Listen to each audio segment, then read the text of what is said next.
great to see so many people on this call today.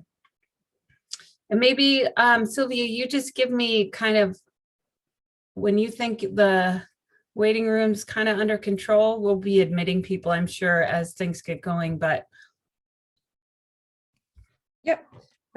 Looks like we are having folks come through more slowly. The other thing that I might recommend, since this is a pretty large meeting and at least the beginning portion is just a presentation, that folks also turn off their cameras so that we don't experience any kind of additional lag. Excellent. Okay, I'm going to start with an introduction of myself in this call. So my name is Julie Lacey. I'm the Economic Development Director at Missoula Economic Partnership. Since the pandemic began over a year ago, we have been coordinating this call. It's the Missoula Economic Recovery Task Force. It's a group of about 30 economic development folks coordinating efforts around business recovery, resources, and information for businesses in the pandemic. And we try to bring on speakers with content at the beginning, and then oftentimes we explore different topics. Today, we're going to be looking at returning to the office. So as folks are vaccinated, as things are opening up, restrictions are loosening and requirements are changing, people are going back to the office. And so what does that look like? What are the laws and legal requirements? What are the considerations that employees and employers should be factoring in as these return to, as they return? So we've opened this up to a broader conversation for business owners and employees, employers. But I want to introduce Liz Mellem today. Liz is a partner at Parsons, Behle, and Latimer. They have an office that has recently opened here in Missoula, and Liz has been able to provide us employment and HR information all over the past year, and I really appreciate her expertise and willingness to share her time. So today she's going to go through a PowerPoint presentation on some of these considerations. We have received some questions in advance. I would ask that if you do have questions to put them in the chat. I will be facilitating those questions at the end. Hopefully we get to a lot of them. A lot of them will probably be answered in her presentation, but we'll address that at the end. And my expectation is that this will probably take the whole hour. So again, we're recording this call. Please remain muted and turn your camera off while the presentation is going. And with that, I will turn it over to Liz. Thank you, Julie. I'm going to go ahead and share my screen so you guys can all see the PowerPoint. Is that showing for everyone? It is. It looks great. So, as Julie mentioned, I'm going to talk to you guys about return to work considerations for employers today. One thing that I want to start off with, because I wouldn't be a lawyer if I didn't give you a legal disclaimer right up front. Things are changing very rapidly. As example, I had certain slides in here that I had to remove as of yesterday because of some changes that have happened. So we are working extremely hard to keep up with everything that's happening, but this is based on available information as of yesterday, last night. So this isn't a substitute for legal advice. It's meant to give you general information and help you understand what challenges your businesses are facing. So if you do have specific questions that you are really concerned about, make sure you contact your legal counsel. The presentation's not intended and doesn't serve as a substitute for legal counsel on those issues. So with that, let's go ahead and dive in. Where we are. Obviously, we all know last year, January 20th of 2020 was when we got the first reported COVID-19 case in the US. The first reported death occurred on February 6th. That was confirmed by an autopsy in April of 2020. Previously, it had been listed as like late February. But as of yesterday, we were at nearly 32 million total cases in the United States, and nearly 570,000 deaths due to COVID-19. Where we are now is vaccines, right? We've got the Swiss cheese protection from COVID-19. This is likely a graphic you have all seen. If you haven't, I feel like it's one of the best infographics to show what is actually, what the application of all the different layers of protection are. So you've got your physical distancing, your face masks, your hand hygiene, ventilation, all those things. And then vaccines, just another layer on top of all those. It doesn't replace the other layers of protection. And that's why the CDC is still recommending that even vaccinated individuals still wash their hands, maintain social distancing, and maintain masks in most situations, but they're now starting to loosen those requirements in some places. The approved vaccines in the US, currently there are 3 that are approved for emergency use authorization: Pfizer, Moderna, and then the Johnson & Johnson vaccine. I don't know, many of us in the Missoula area have gotten the vaccine. Many of us haven't for whatever reason. I received the Pfizer vaccine, did pretty well after my second shot. I know other people have experienced a little bit of side effects, but overall, the side effects have been mild, and there are only very, very rare side effects that can be potentially life-threatening. So before we got to vaccines, all of last year was all about how do we make the workplace safe? What type of PPE can we require? When do we require it? How do we require it? How do we set up distancing? What about remote working? How do we test in the workplace, if at all? How do we protect each other from illness? How do we handle sensitive health information? For example, a positive COVID-19 test. That was everything that all of you were focused on last year and are still focused on to some degree, but now you get to add the vaccination issue and the go forward issues on top of that. So we're going to focus on vaccination and going forward today when we discuss.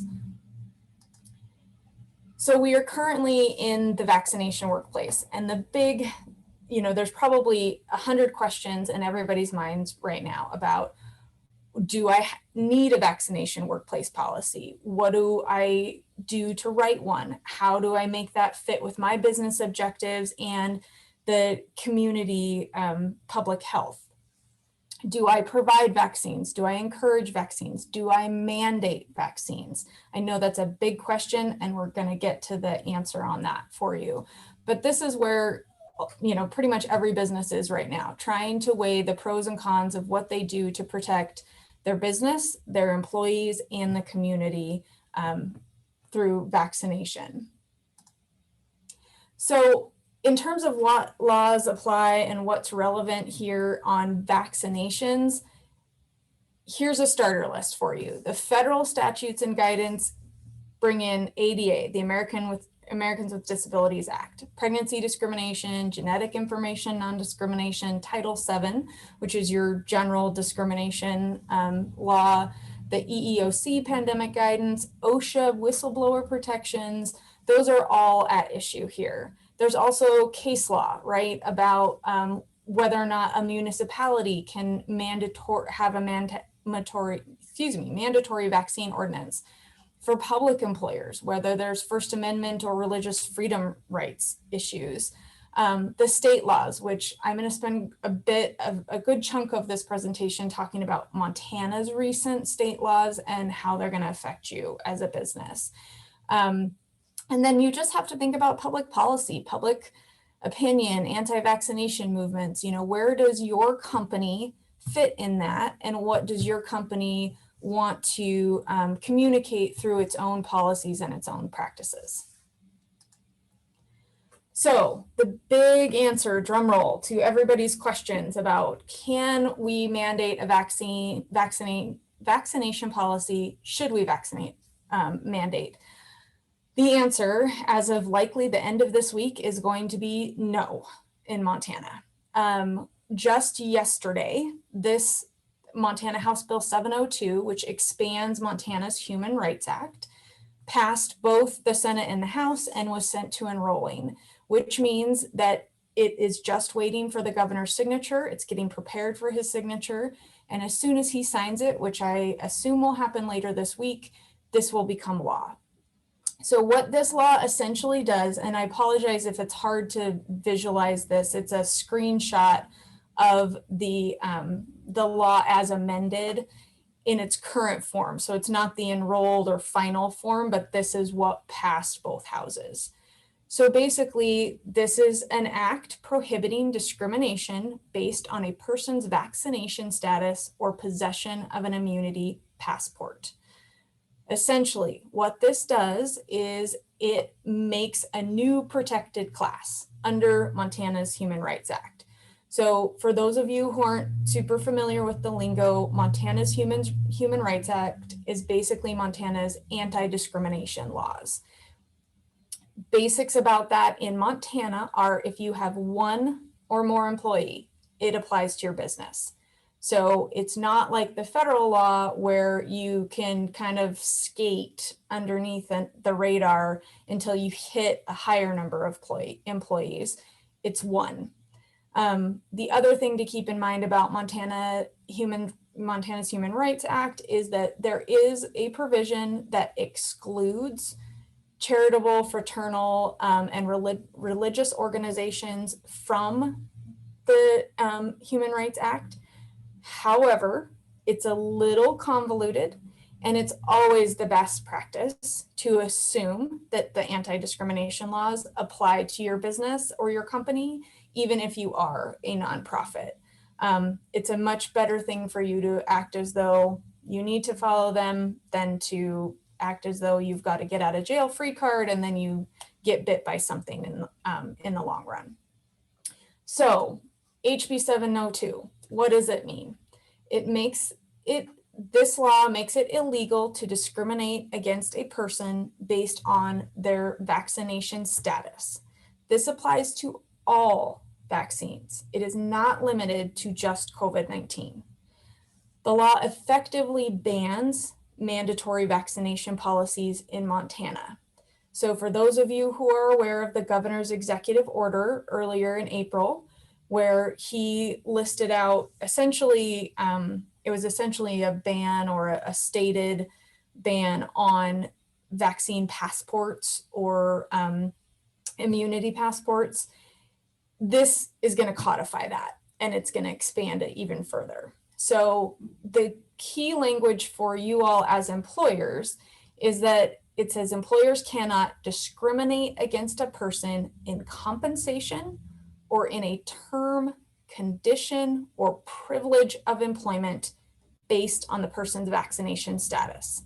That means you, under this law, once the governor signs it, you as a Montana employer with Montana employees cannot say, Bob, you didn't get the vaccine for whatever reason, you don't get to come back into the office. Or Jan, you did get the vaccine for whatever reason, so you get to come in the office and boy, you're in the office all the time and I'm seeing how hard you're working, I'm giving you a raise. None of that's gonna fly under this law. Now, it is brand new, obviously, it hasn't been signed yet. So there is a chance that there will be legal challenges to this law once it comes up, whether or not it is constitutional from a federal perspective, whether or not it's constitutional from a Montana perspective. There is certainly the opportunity and the chance for litigation around this, and I expect there to be litigation around it. But know that until it is struck down, but potentially, or revised or repealed by a later legislature, this will be the law in Montana once it is signed by the governor, which should happen any day. So there's a little bit of tension in this law and others that have passed. This one protects individual liberties, but it burdens businesses because it adds another protected class for a business to consider when it's trying to avoid inadvertently or purposely discriminating against an employee. So the next law that came into play over the course of this legislature is the COVID-19 Liability Protection. This one was signed by Governor Gianforte on February 9th, so it is law as of the day it was signed.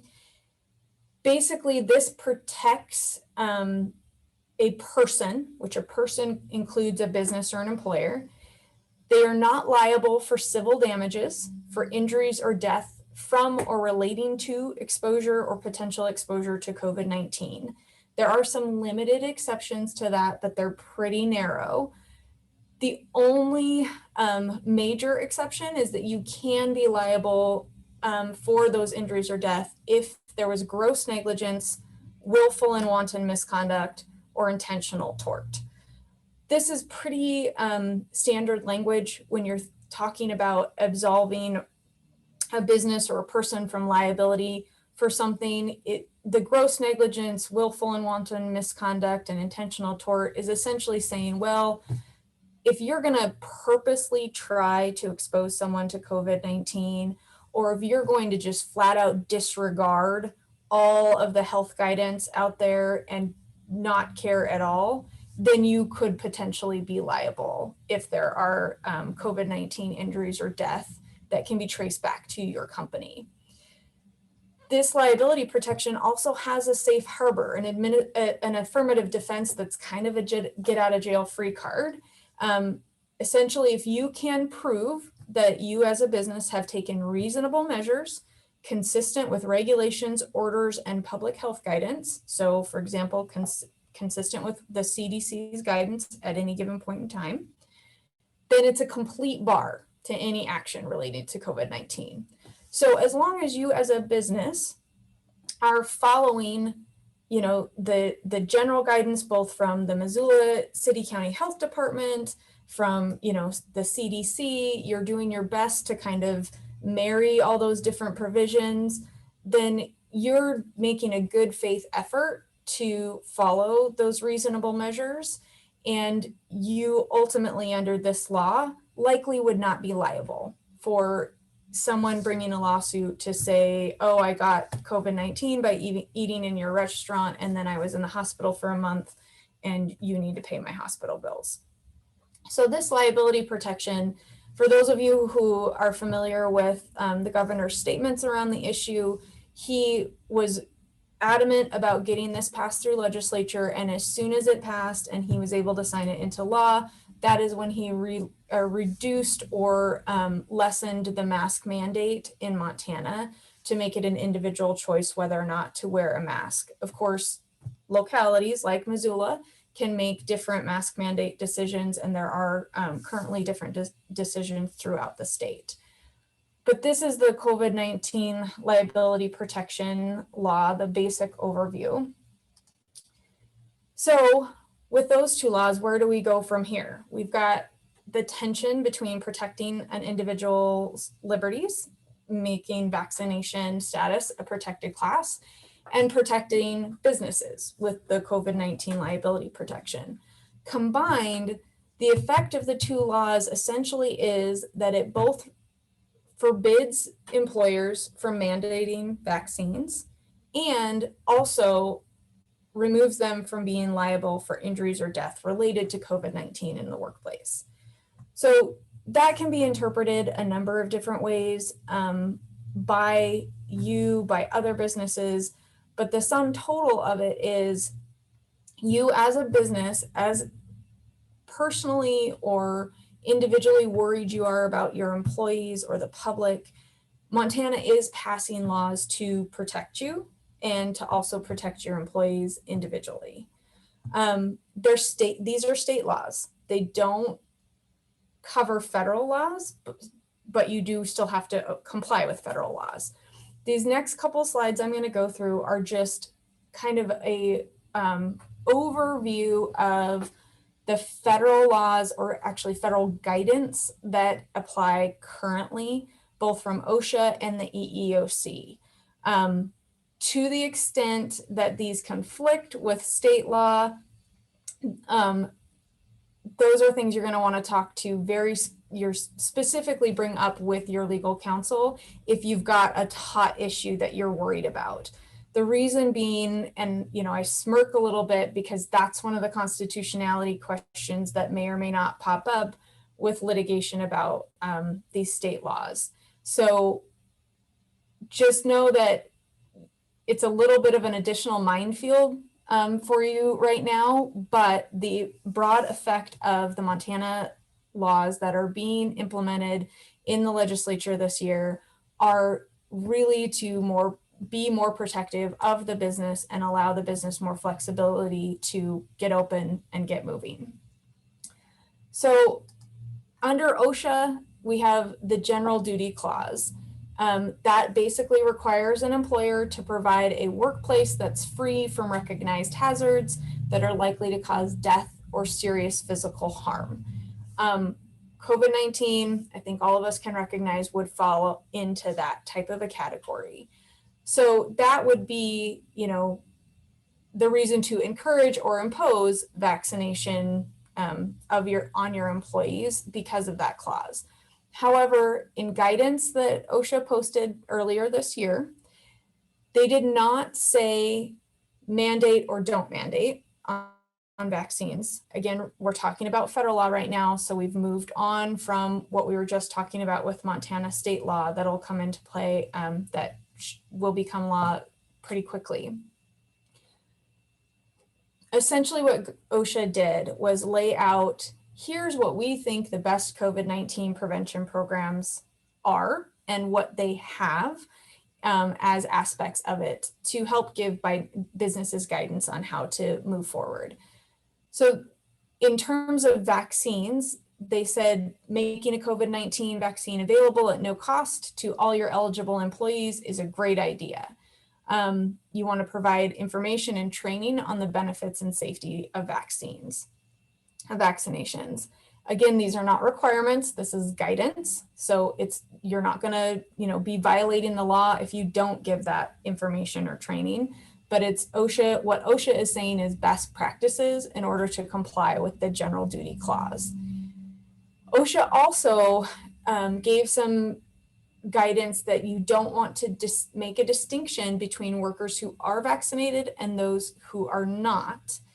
That has caused some heartburn for businesses over the last couple of months because there were a lot of businesses who were using vaccination status as a incentive structure, essentially, to say, well, if you're vaccinated, you can come back into the office, or if you're vaccinated, we're going to give you 2 additional hours of PTO, or if you're vaccinated in our jurisdiction, you can come in and not have to wear a mask. Those were things that employers were really looking forward to being able to add into their policies, that then when OSHA came out with this guidance saying don't treat those workers differently, it threw a wrench in the analysis for these employers. And a lot of what we have spent the last several months doing with several of our clients is talking the pros and cons about following the OSHA guidance versus the business necessities that a particular employer has. Because again, the OSHA guidance is just guidance at this point. Additionally, the vaccinated versus not vaccinated issue and the masks versus no mask issue, with the CDC, things are changing constantly, but it's still generally believed that for the most part, you should be keeping masks on when you are around people who are not in your same household. Because while they're getting more and more evidence that a vaccinated person perhaps can't or doesn't transmit the virus as easily, they don't know for sure yet. And that's the big question. We do know, of course, that vaccination doesn't prevent you from getting COVID-19. You can still get it. However, it severely lessens both the risk of death as well as the severity of the symptoms and the side effects from having the disease. So You don't want to say, if you've been vaccinated, go ahead and take your mask off, because we don't have scientific evidence to prove or to back up that that person can't inadvertently pass on or transmit the virus. So be aware of the OSHA retaliation protection for employees. So if there's an employee with a medical condition or has chosen not to get the vaccine for some reason, they can have a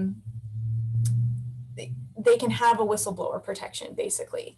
So if the employee refuses to get a vaccination, sorry, I don't know why that went forward on us. If an employee refuses to get a vaccine because of a medical condition that can cause serious illness to them, they can be protected under the whistleblower rights if you were to then say, oh, well, sorry, you still can't come into the office. That's good advice, right? Because that coincides with the EEOC guidance that if an employee seeks a disability protection or exemption from the vaccine, which generally means that there's some sort of medical condition that they think the vaccine will affect, you will go through that process with them to figure out whether or not they can be given a pass on getting the vaccine. Now, again, circling back to what we talked about earlier, those things are at issue when you have a mandatory vaccine policy. So if any of you have a mandatory vaccine policy now, these are federal guidance issues that you need to understand and be aware of. However, the Montana state law that is going to be signed into law any day now will prohibit you from having that type of mandatory vaccination policy.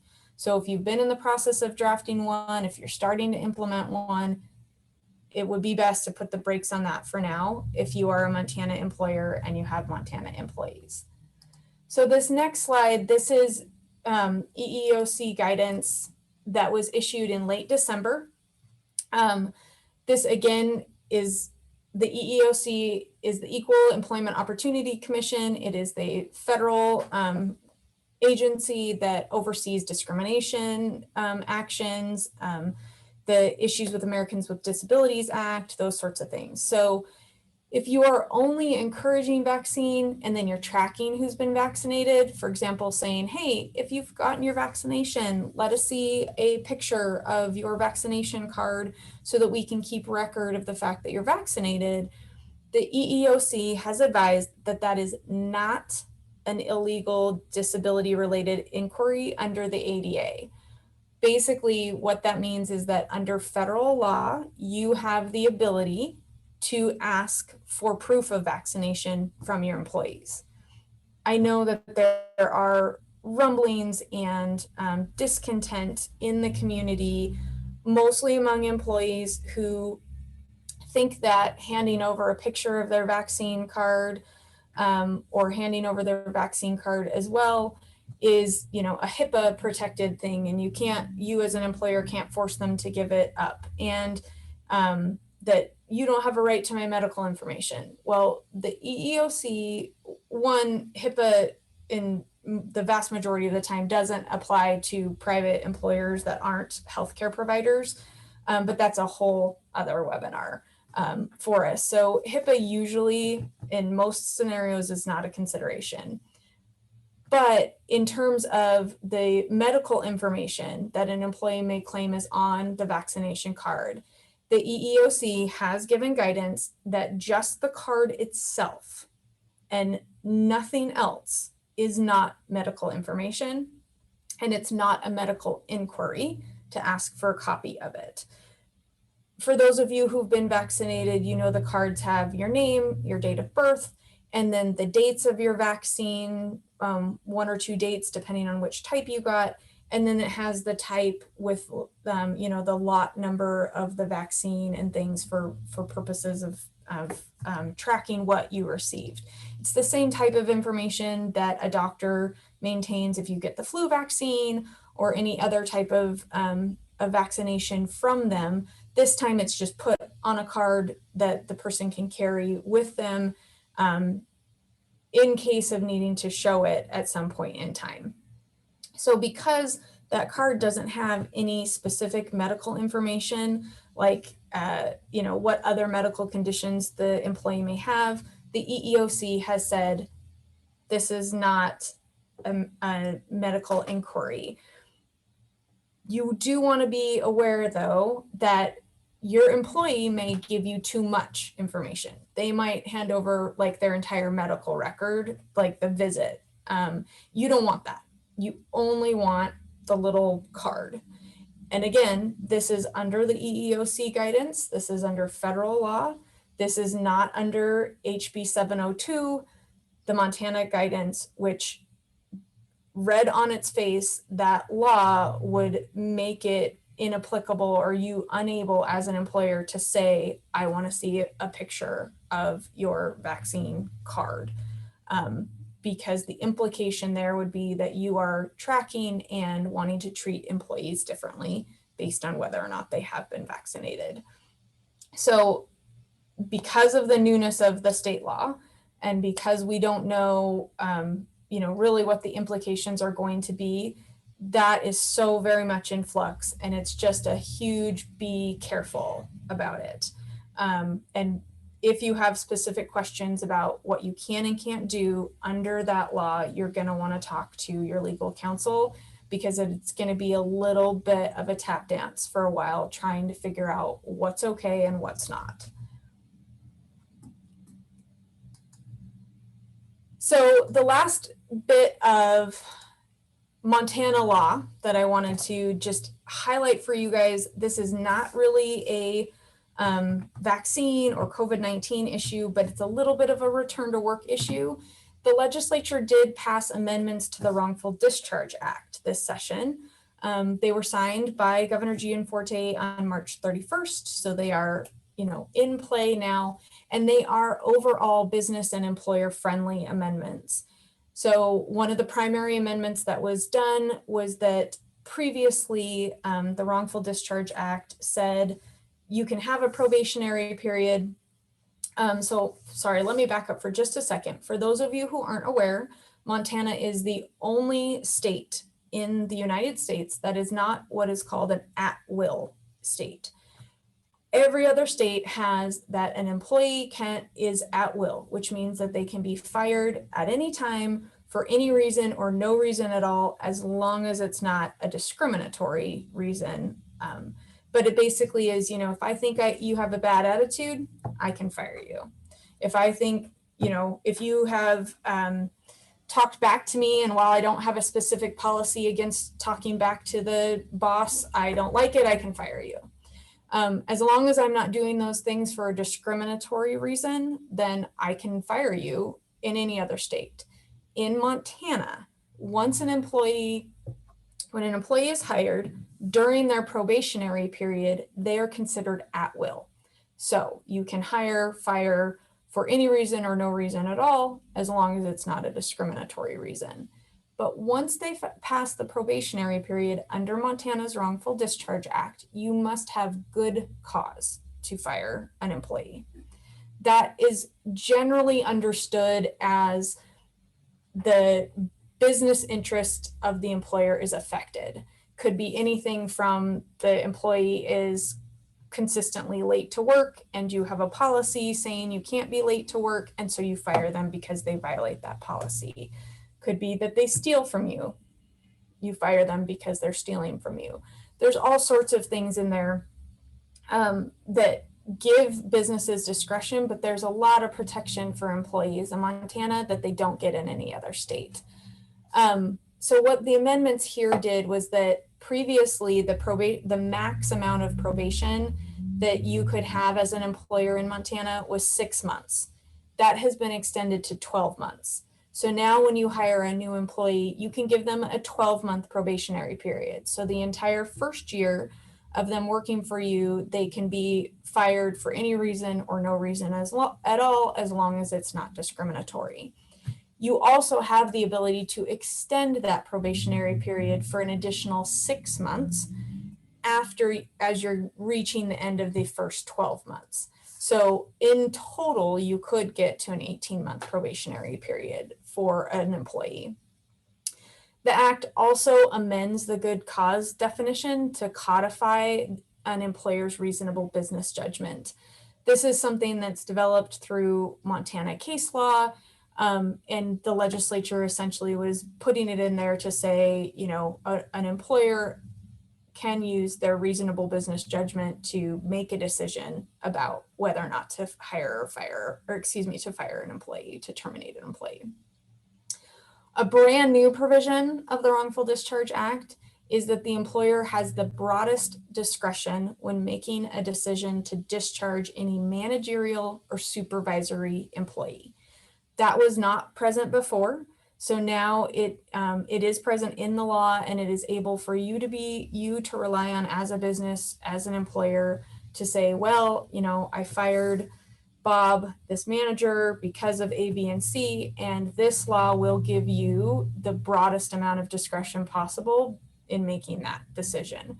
So overall, these amendments to the Wrongful Discharge Act were business and employer friendly amendments. They were good things for businesses in Montana, and together with the other provisions related to COVID-19 that have been passed is a little bit of a win in the legislature this year for businesses in Montana. So what I want to briefly go over in the next several slides is general remote work considerations. For those of you who have employees who are currently working remotely and may want to continue to work remotely. For those of you who are thinking, oh, I want to get everybody back into the office and I'm not going to have any remote work whatsoever, or I'm going to slowly bring people back to the office. That's what we're going to touch on in these next couple slides. Please understand that this is a very high level overview because we frankly just don't have the time to go into the details on remote work. The remote work considerations, I could give an all-day seminar with you guys about every single tiny aspect that has to go into it. So there are a lot of things to consider. I'm going to present those to you so that you have them to think about and have them to understand. And then if needed, you know, we can ask questions later, or you can look up more information or speak to your own legal counsel about what might apply to you specifically. So just in general, we all know COVID-19 has forced us to acknowledge the advantages and the disadvantages of a more flexible definition of the office. So about a year ago, the US Bureau of Labor Statistics reported that more than 30% of Americans were working from home due to COVID-19. By September, that number had reduced to just over 20%. And last fall, there was a worker survey where a quarter of workers say that after COVID, they're going to continue to work from home at least 50% of the time. Those working from home are more likely to be higher income and professional occupations. That makes sense, right? Because a cashier at a grocery store, a fast food worker, a individual who works in a manufacturing plant, those people can't work from home because everything they need to do their job is at their job. So challenges of remote work. There are various challenges for you to consider. You likely have been encountering a bunch of these over the past year, and you will continue to encounter them and have to hassle with them as you move forward if you're going to continue allowing remote work. So the soft issues, you know, the loss of social connectedness and loneliness for employees who are used to being in the office, that can also negatively affect performance and commitment to organizational goals. There's the increased risk among employees for substance abuse and addiction. You might need to begin to alter your employee assistance program if you have one, and hire staff that are trained to recognize mental health issues. There's possible development of new performance management and appraisal systems for remote working employees. So some of you may have installed apps or software on computers that can track when your employee logs in, when your employee logs out, how much they're actually active on their computer while they're at home, those types of oversight and management tools. There also could be the expectation or the fear from employees that the company will institute those new modes of surveillance. So you may be encountering situations where an employee doesn't like that and they're pushing back, and you're trying to navigate how to, how to negotiate that with the employee. It also can present numerous legal issues, all of which I mentioned we're not going to have time to go into today, but they include, exempt versus non-exempt employees. The Fair Labor Standards Act applies even if an employee is working from home. And just because you send an employee to work from home does not make them exempt or salaried or someone who doesn't have to track their hours. They could still be an hourly working employee, and you have to think about how you're going to track their time, how they're going to report their time. You have to be aware that they may be doing overtime work that you need to pick up on and pay them correctly for. There's also issues around, workers' compensation, making sure that your workers' compensation insurance will cover an employee who's working from home. For example, if you have an employee working, at their kitchen table and they go to stand up from the desk to, for whatever reason, answer the phone, who knows what, and they trip over their chair and, split their eye open and have to get stitches, or sprain their ankle and have to go to the doctor. If that injury occurs in the course and scope of them working for you, even though they're at home, that's likely a workers' comp claim that you'll have to submit to your workers' comp insurance. So you want to make sure that you've got insurance cover for that. The easiest way or the best way to protect your business from these type of legal issues and to make sure you're setting appropriate expectations with your employees is to draft and implement a remote working policy if you don't already have one. So I'm going to go through here some of the things to keep in mind while you're doing this, and what you should consider implementing in that policy. So you want a policy that gives criteria for deciding whether a certain position is appropriate for remote work. This is important because you want to have objective criteria and guidelines that are not going to be subject to favoritism, nepotism, inadvertent discrimination, those sorts of things. You want to have very clear criteria that allow your employees to know whether or not they have a position that allows them to apply for remote working, and allows your management and HR individuals to know how and whether they can approve or disapprove that type of a request. You also want the policy to provide those guidelines for your management and HR on how to respond to the requests, how quickly they need to respond, what type of response or wording they need to use in their response. As I just mentioned, it eliminates the subjectivity from decisions to grant or deny remote work. You want to have the policy talk about how to manage attendance, hour tracking, expenses, and productivity requirements. You want to reinforce your company's policies about drug and alcohol use and the fact that they are not appropriate during work hours. And you may need different kinds of policies for different departments or groups of employees. Again, this is of course assuming that you have a business or you are an employer where you have the ability for your employees to work remotely. So you may, for example, run a call center in Missoula, and you can send your employees to work from home because you can send the technology with them, and you can they can answer from their home office rather than having to be in the building. But maybe that's not your situation. Maybe you run a fast food restaurant and everybody's got to be in there because they've got to be making the food, they've got to be serving customers. But you have one or two management employees or a bookkeeping accountant employee that can do their work from home. Then consider a remote working policy for that rather than just the the loose agreement that they can work from home and come in as needed. With this, the big red flag is that you want to be aware of discrimination claims. So telecommuting for only a certain portion of your employees can lead to discrimination claims. So if, for example, you have an employee who submits a request to work remotely and then that request is denied, you want to make sure that you're following those specific criteria and objective guidelines for why it's denied. So don't assign or allow remote work based on some sort of protected class. For example, allowing only women to work from home because maybe they have small kids they've got to take care of. That's a giant no-no.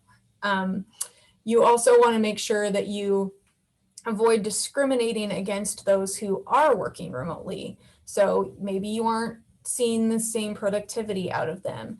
Maybe you, because you're not seeing them in the office all day, you're not developing that relationship with them, or you've lost the relationship you had with them. And so you're not considering them for promotions, or you're not giving them raises. Be considerate and careful about those things.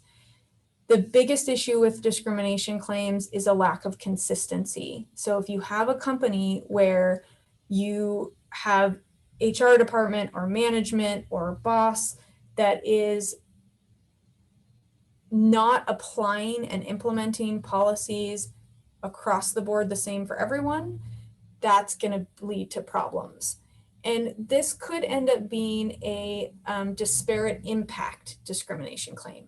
So for example, you are not actively trying or to discriminate against someone or to exclude someone from the benefits of working in the office or the benefits of working at home based on some sort of protected class. However, maybe you have decided as a company that, okay, well, really the only department we have that can work from home is our accounting department. And it just so happens our 3 employees in accounting are all men. And so we're going to let them work from home, but no one else.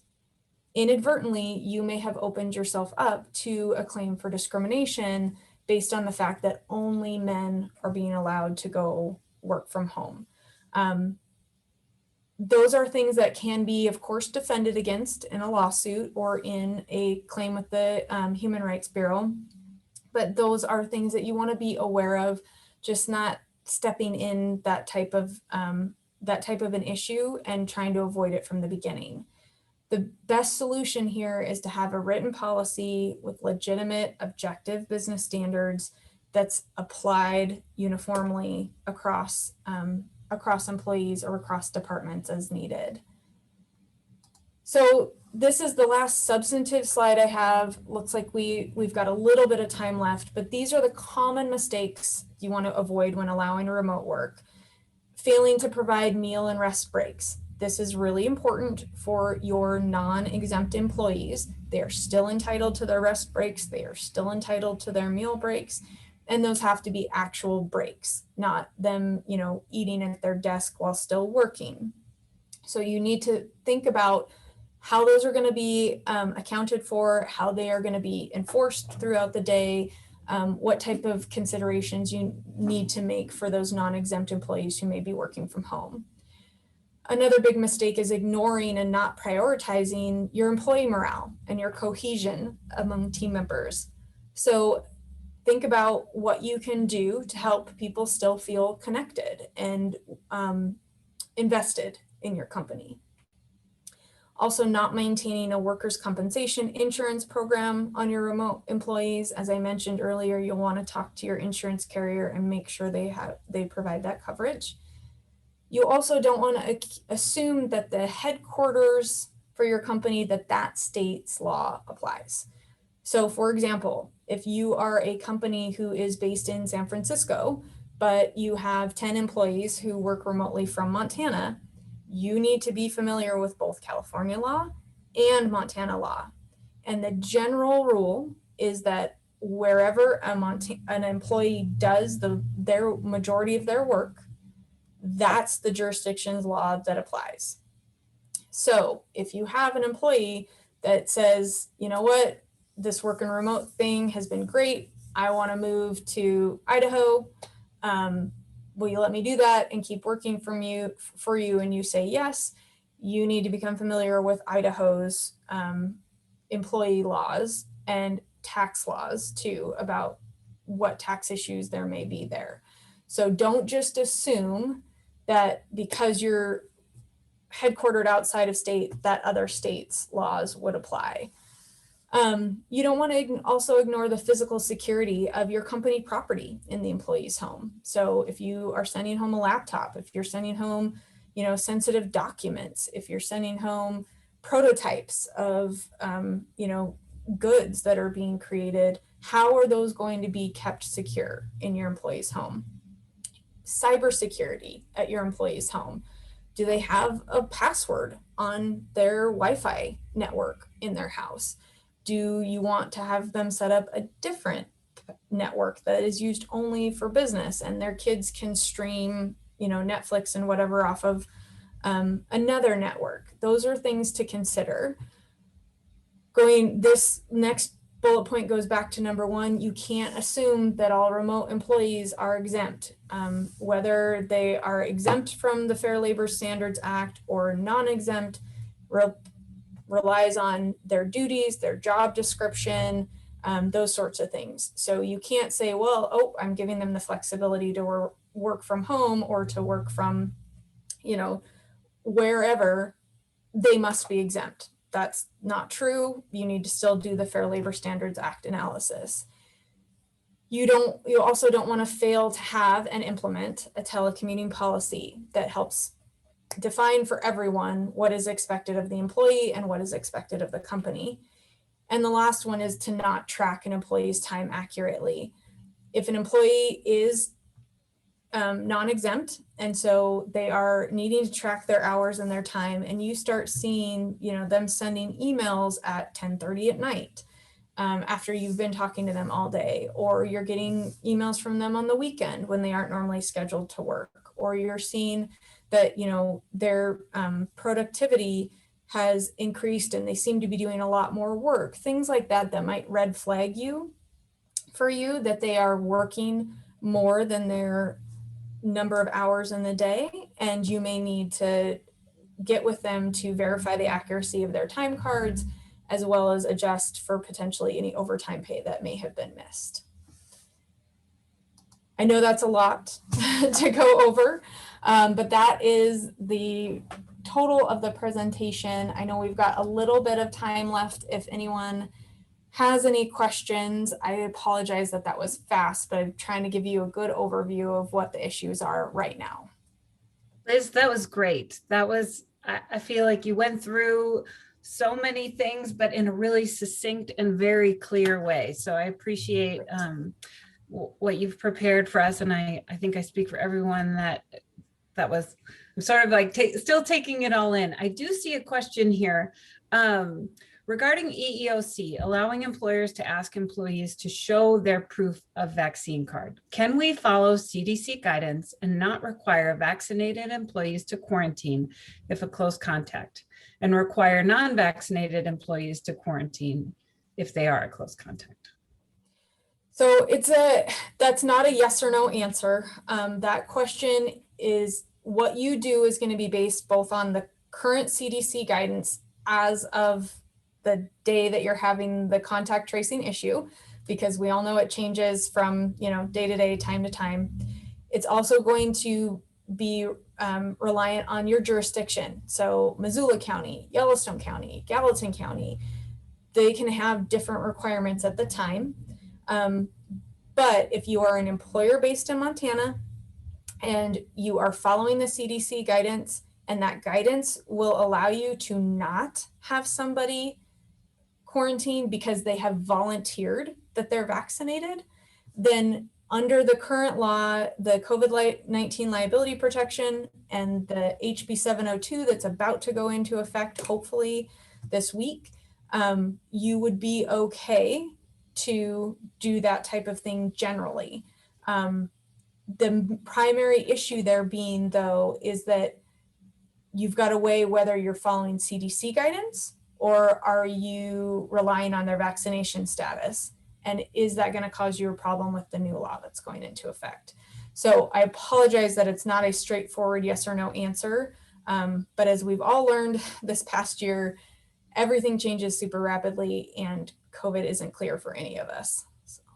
Agreed.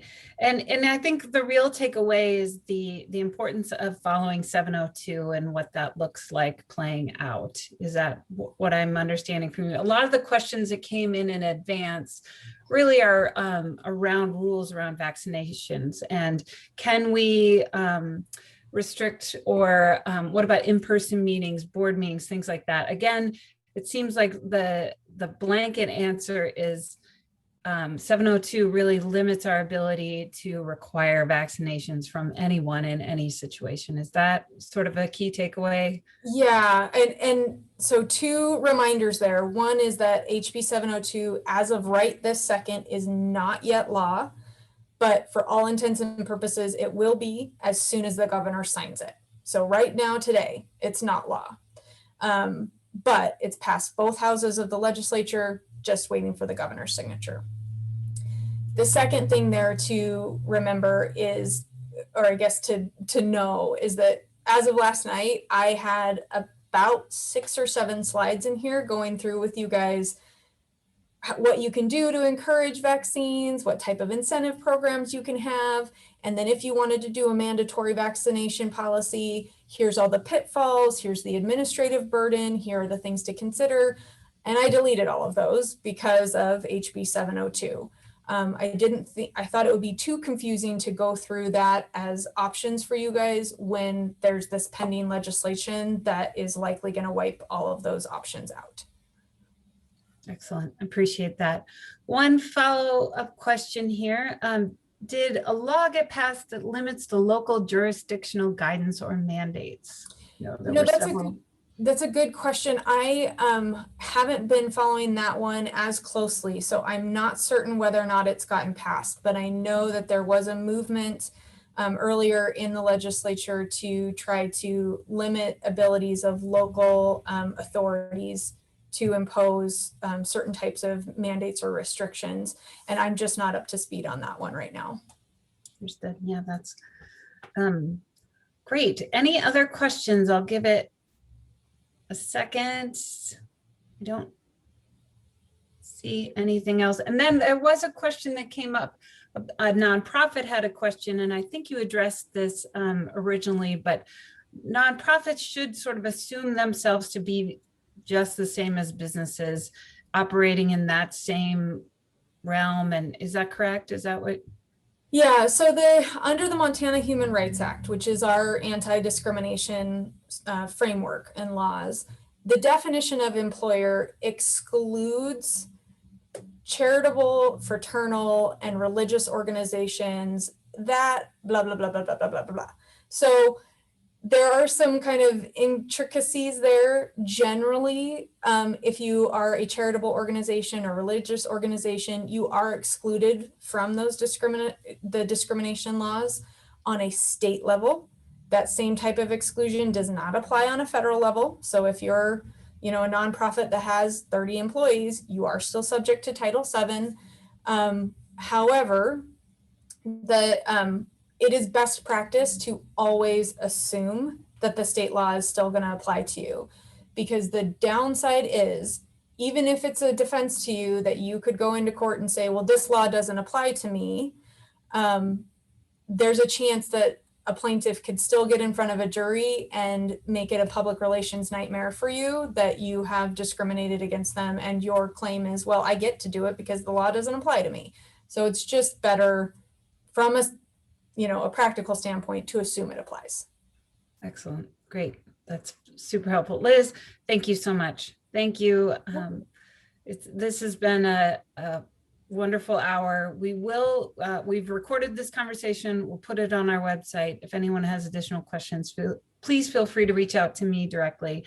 And with that, we're at an hour. So have a great day, everybody. And thanks so much for your participation. And thanks again, Liz. Take care. Thank you. Appreciate the opportunity. Bye.